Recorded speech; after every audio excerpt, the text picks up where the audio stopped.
Hi, I'm Scott Westerfeld. I'm Alan Cumming.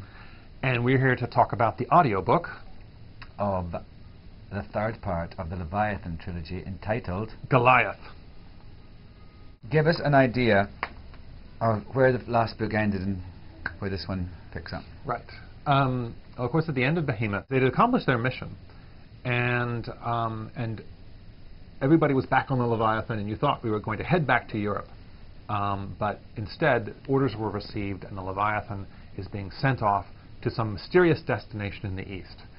Of course, Alec still doesn't know that Darren is a girl, and you know, Darren still thinks the world of Alec and is kind of in love with him, and doesn't know, you know, but doesn't want to tell him, and has really decided that she has to live with her lie and go on living that way.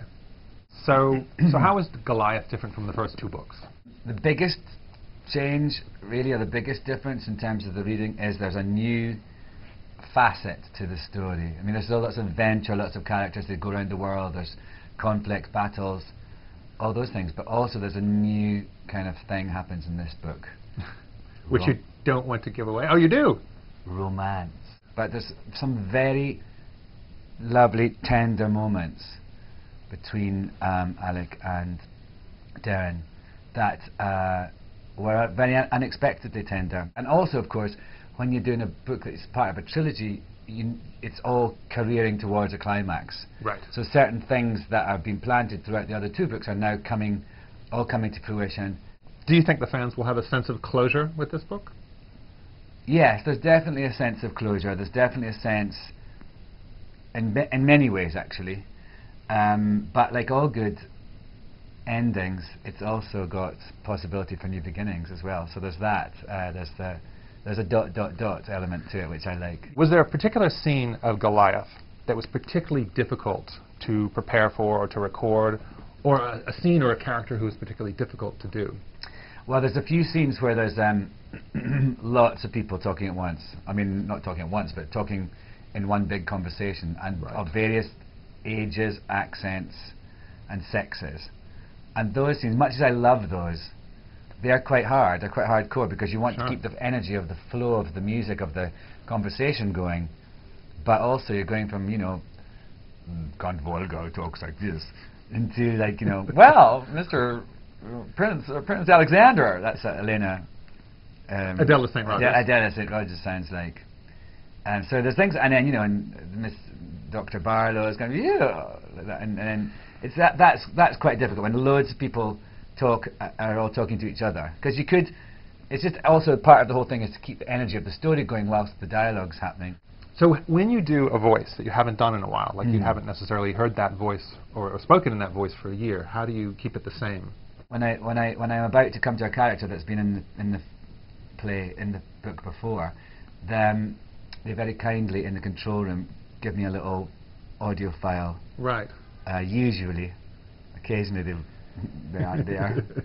But things like, you know, which the difference between Bauer and Hoffman, for example, things like that. Oh, right, of course, yeah, because those are small characters, and but you have like distinct voices for every single character. Yeah, and the first officer has got a distinct accent. You know, the Rigby.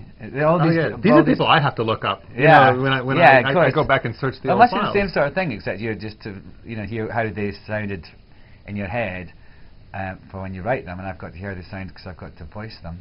That's interesting. You know, one thing I like about writing for teenagers is that they read so intensely, because, you know, I don't know why, but when you're younger you can read more intensely, you can be completely absorbed in a book, and it must be like that for you, being locked in a you know, recording studio. You're sort of sealed off from everybody. You've got this light on you and this microphone in your face, and you're reading this thing for 3 days. It's intense, yeah. And it must be, you must get sucked into the world a little bit. Definitely, you do, and that's great. I mean, that's what I like about doing it, is that you're completely in a world, and you bring to life these things, and and getting to play lots and lots of different people, and have to say, as I said before, not having to deal with other actors.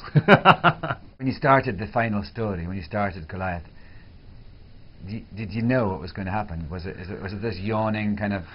No, I didn't know, and I knew. I mean, I knew that I had things that definitely had to happen, such as Darren revealing herself to Alec, but I didn't know exactly how it would happen. And and I want to add the characters that you do great voices with, so I thought Eddie Malone had to come back because I liked his voice a lot. That's right. Do you listen to audiobooks? Yeah, no, I like audiobooks. Before Leviathan, I never listened to audiobooks of my own because I felt like I would have to jump into the speakers and punch people if they said things wrong. You know what I mean? Like, you feel like there was a way to say that sentence and you didn't say it right. Mm-hmm. But after I came into what's the first Leviathan being read, and it was like, oh, this is like listening to a story.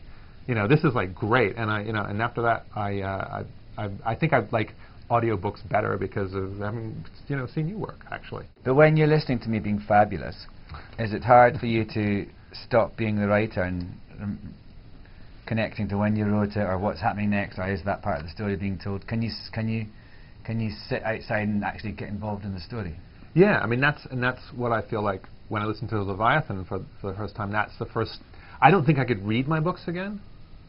I find it extremely difficult to read my books again because they're just what I put down on paper, and it's just kind of boring, or it's like I want to edit them, or yeah. But when I listen to them, because you're putting a whole new layer of drama and interpretation on top of them, it's actually like it's actually much more enjoyable, and it's like a new thing has been created, and I get to actually listen to it again. I get to see and hear my own work. Scott, I look forward to whatever this next phase in your post-Leviathan life is. Yeah, great. Thank you very much. And thank you so much for being such a great reader Thank you. of the books of Leviathan. I've had fun. I really enjoyed it. I'm sad, though. I'm sad to say goodbye to these people.